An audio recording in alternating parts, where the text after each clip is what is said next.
Chapter 13. Mr. Rochester, it seems, by the surgeon's orders, went to bed early that night, nor did he rise soon next morning. When he did come down, it was to attend to business. His agent and some of his tenants were arrived and waiting to speak with him. Adele and I had now to vacate the library. It would be in daily requisition as a reception room for callers. A fire was lit in an apartment upstairs, and there I carried our books and arranged it for the future schoolroom. I discerned in the course of the morning that Thornfield Hall was a changed place. No longer silent as a church, it echoed every hour or two to a knock at the door, or a clang of the bell. Steps, too, often traversed the hall, and new voices spoke in different keys below. A rill from the outer world was flowing through it. It had a master. For my part, I liked it better. Adele was not easy to teach that day. She could not apply. She kept running to the door and looking over the banisters to see if she could get a glimpse of Mr. Rochester. Then she coined pretexts to go downstairs, in order, as I shrewdly suspected, to visit the library, where I knew she was not wanted. Then, when I got a little angry and made her sit still, she continued to talk incessantly of her ami, Monsieur Edward Fairfax de Rochester, as she dubbed him. I had not before heard his praenomens, and to conjecture what presents he had brought her, for it appears he had intimated the night before that when his luggage came from Millcote, there would be found amongst it a little box in whose contents she had an interest. "And that must mean," said she, "that there will be a gift inside for me, and perhaps for you too, miss. Mr. Rochester has talked about you. He asked me the name of my governess, and if she wasn't a small person, rather thin and a little pale. I said yes, because it's true, isn't it, miss?" I and my pupil dined as usual at Mrs. Fairfax's parlour. The afternoon was wild and snowy, and we passed it in the schoolroom. At dark I allowed Adele to put away books and work, and to run downstairs, for, from the comparative silence below, and from the cessation of appeals to the door-bell, I conjectured that Mr. Rochester was now at liberty. Left alone, I walked to the window, but nothing was to be seen thence. Twilight and snowflakes together thickened the air, and hid the very shrubs on the lawn. I let down the curtain, and went back to the fireside. In the clear embers I was tracing a view, not unlike a picture I remember to have seen of the castle of Heidelberg on the Rhine, when Mrs. Fairfax came in, breaking up by her entrance the fiery mosaic I had been piercing together, and scattering too some heavy, unwelcome thoughts that were beginning to throng on my solitude. "Mr. Rochester would be glad if you and your pupil would take tea with him in the drawing-room this evening," said she. "He has been so engaged all day that he could not ask to see you before." "When is his tea time?" I inquired. "Oh, at 6 o'clock. He keeps early hours in the country. You had better change your frock now. I will go with you and fasten it. Here is a candle." "Is it necessary to change my frock?" "Yes, you had better. I always dress for the evening when Mr. Rochester is here." This additional ceremony seemed somewhat stately. However, I repaired to my room, and, with Mrs. Fairfax's aid, replaced my black stuff dress by one of black silk, the best and the only additional one I had, except one of light grey, which, in my low-wood notions of the toilette, I thought too fine to be worn, except on first-rate occasions. "You want a brooch?" said Mrs. Fairfax. I had a single little pearl ornament which Miss Temple gave me as a parting keepsake. I put it on, and then we went downstairs. Unused as I was to strangers, it was rather a trial to appear thus formally summoned in Mr. Rochester's presence.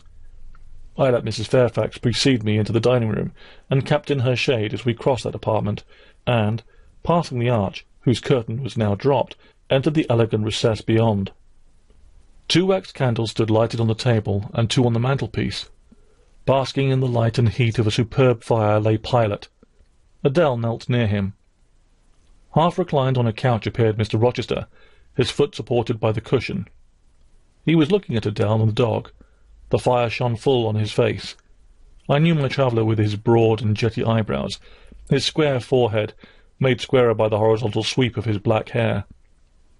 I recognized his decisive nose, more remarkable for character than beauty, his full nostrils denoting, I thought, choler, his grim mouth, chin, and jaw. Yes, all 3 were very grim, and no mistake.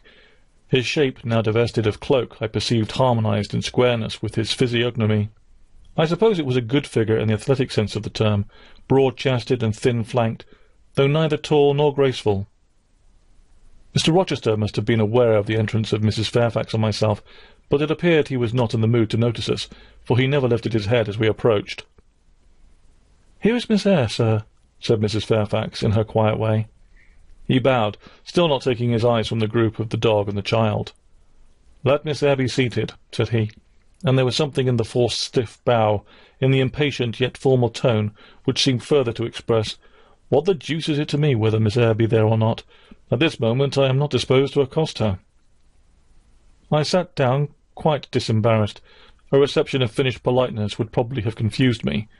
I could not have returned or repaid it by answering grace and elegance on my part, but harsh caprice laid me under no obligation.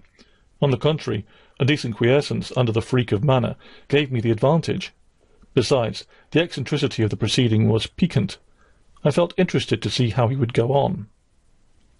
He went on as a statue would, that is, he neither spoke nor moved. Mrs. Fairfax seemed to think it necessary that someone should be amiable, and she began to talk, kindly as usual, and, as usual, rather trite. She condoled with him on the pleasure of business he had had all day, on the annoyance it must have been to him with that painful sprain. Then she commended his patience and perseverance in going through with it. "Madam, I should like some tea," was the sole rejoinder she got. She hastened to ring the bell, and when the tray came, she proceeded to arrange the cups, spoons, etc., with assiduous celerity. I and Adele went to the table, but the master did not leave his couch. "Will you hand Mr. Rochester's cup?" said Mrs. Fairfax to me. Adele might perhaps spill it. I did as requested. He took the cup from my hand. Adele, thinking the moment propitious for making a request in my favour, cried out, "Isn't it so, sir, that there is a gift from Miss Eyre in your little chest?" "Who talks of cadeaux?" he said gruffly. "Did you expect a present, Miss Eyre? Are you fond of presents?" And he searched my face with eyes that I saw were dark, irate, and piercing. "I hardly know, sir. I have little experience of them. They are generally thought pleasant things." "Generally thought?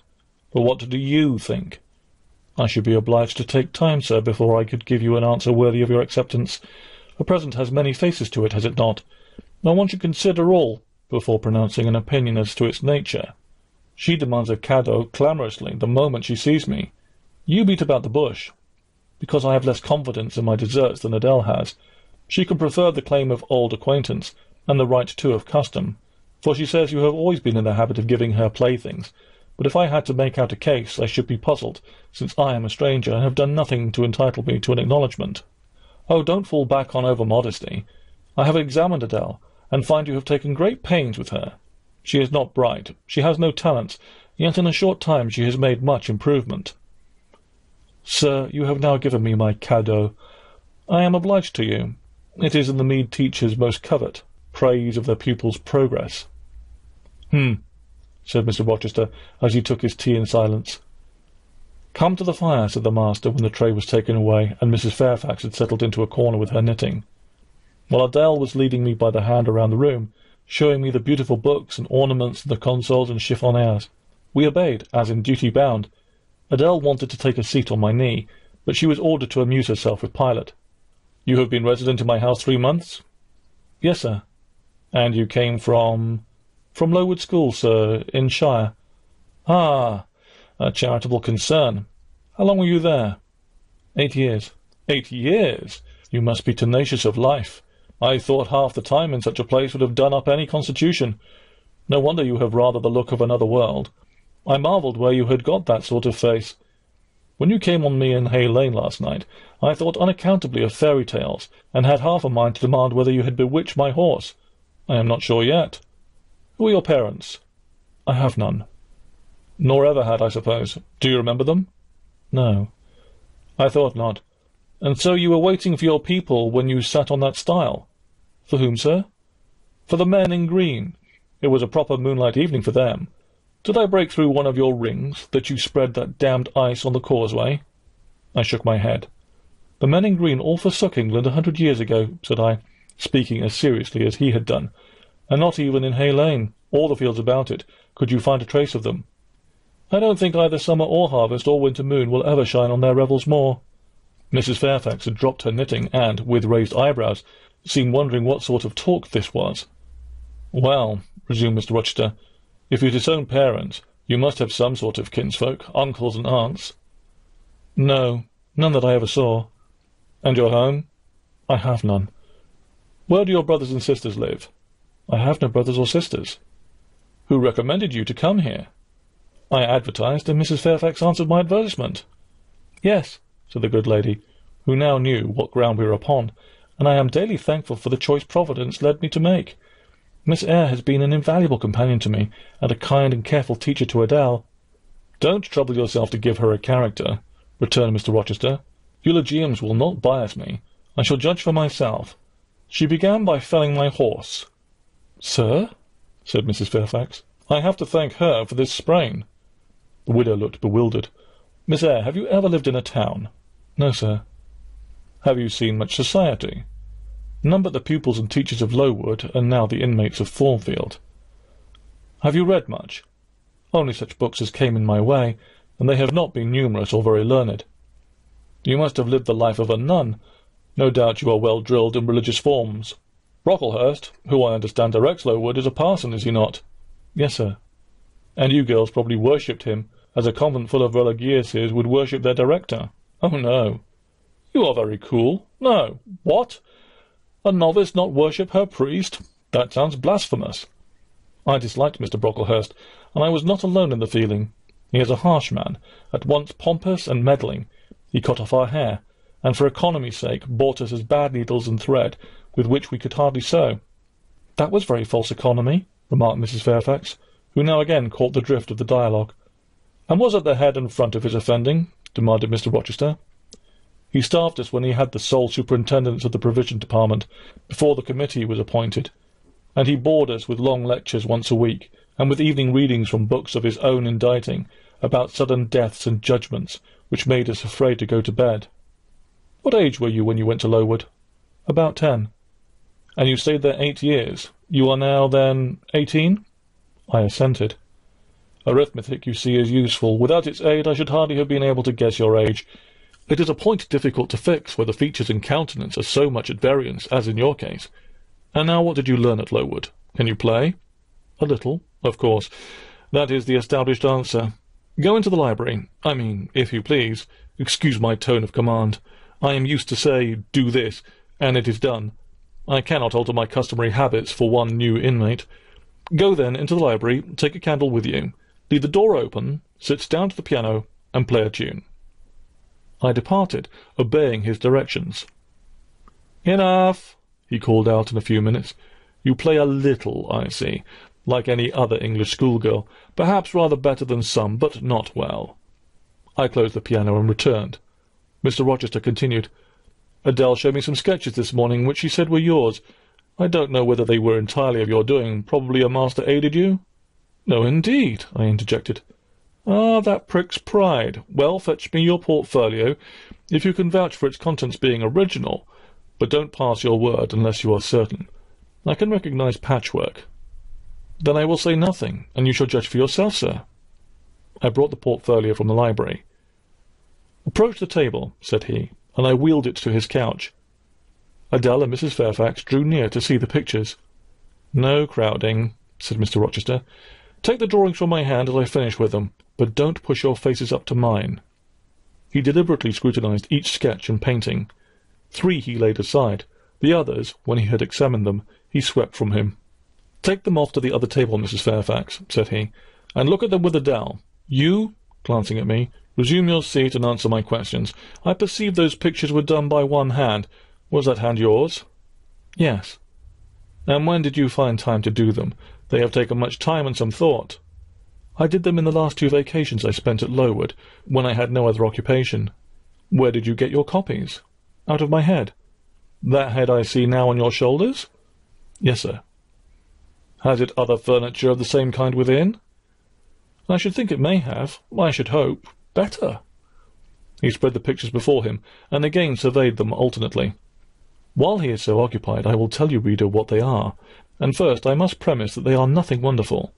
The subjects had indeed risen vividly on my mind, as I saw them with a spiritual eye, before I attempted to embody them. They were striking, but my hand would not second my fancy, and in each case it had wrought out but a pale portrait of the thing I had conceived. These pictures were in watercolours. The first represented clouds, low and vivid, rolling over a swollen sea.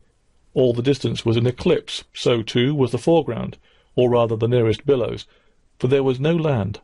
One gleam of light lifted into relief a half-submerged mast, on which sat a cormorant, dark and large, with wings flecked with foam. Its beak held a gold bracelet set with gems that I had touched with as brilliant tints as my palette could yield, and as glittering distinctness as my pencil could impart.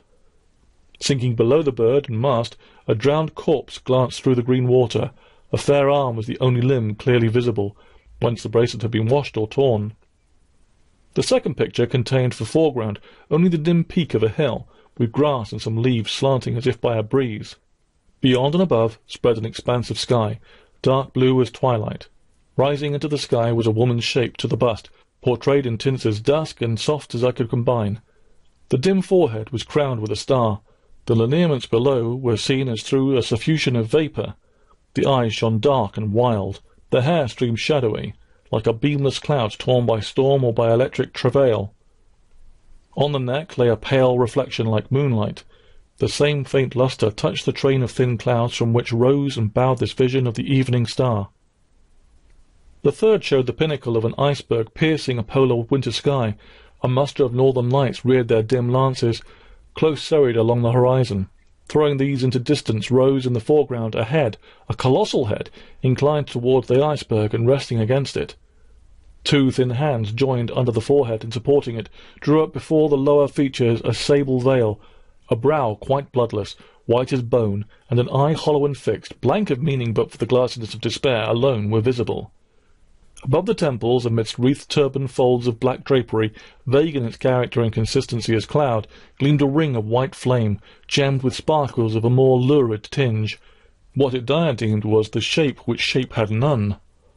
"Were you happy when you painted these pictures?" asked Mr. Rochester presently. "I was absorbed, sir. Yes, and I was happy. To paint them, in short, was to enjoy one of the keenest pleasures I have ever known." "That is not saying much. Your pleasures, by your own account, have been few, but I dare say you did exist in a kind of artist's dreamland while you blent and arranged these strange tints. Did you sit at them long each day?" "I had nothing else to do, because it was a vacation, and I sat at them from morning till noon, and from noon till night. The length of the midsummer days favoured my inclination to apply." "And you felt self-satisfied with the result of your ardent labours?" "Far from it. I was tormented by the contrast between my idea and my handwork. In each case I had imagined something which I was quite powerless to realize." "Not quite. You have secured the shadow of your thought, but no more, probably. You had not enough of the artist's skill and science to give it full being, yet the drawings are, for a schoolgirl, peculiar. As to the thoughts, they are elfish. These eyes in the evening star, you must have seen in a dream. How could you make them look so clear and yet not at all brilliant? For the planet above quells their rays. And what meaning is that in their solemn depth? And who taught you to paint wind? There is a high gale in that sky, and on this hilltop. Where did you see Latmos? For that is Latmos. There, put the drawings away." I had scarce tied the strings of the portfolio when, looking at his watch, he said abruptly, "It is 9 o'clock. What are you about, Miss Eyre, to let Adele sit up so long? Take her to bed." Adele went to kiss him before quitting the room. He endured the caress, but scarcely seemed to relish it more than Pilate would have done, nor so much. "I wish you all good night now," said he, making a movement of the hand towards the door, in token that he was tired of our company and wished to dismiss us. Mrs. Fairfax folded up her knitting. I took my portfolio. We curtsied to him, received a frigid bow in return, and so withdrew. "You said Mr. Rochester was not strikingly peculiar, Mrs. Fairfax," I observed, when I rejoined her in her room after putting Adele to bed. "Well, is he?" "I think so. He's very changeable and abrupt." "True. No doubt he may appear so to a stranger, but I'm so accustomed to his manner I never think of it, and then if he has peculiarities of temper, allowance should be made." "Why?" "Partly because it is his nature, and we can none of us help our nature, and partly because he has painful thoughts, no doubt, to harass him and make his spirits unequal." "What about?" "Family troubles, for one thing." "But he has no family." "Not now, but he has had, or at least relatives.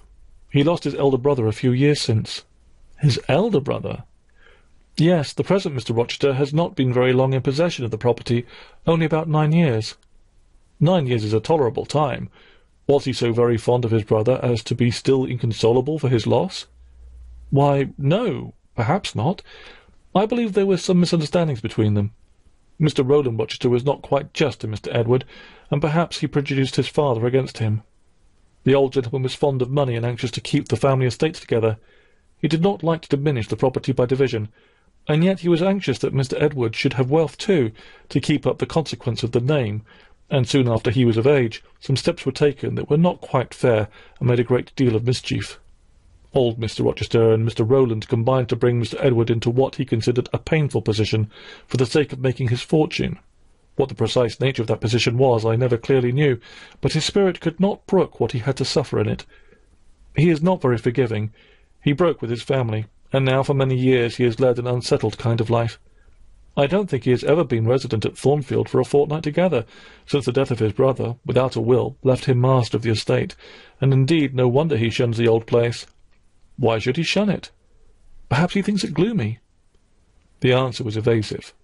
I should have liked something clearer, but Mrs. Fairfax either could not, or would not, give me more explicit information of the origin and nature of Mr. Rochester's trials.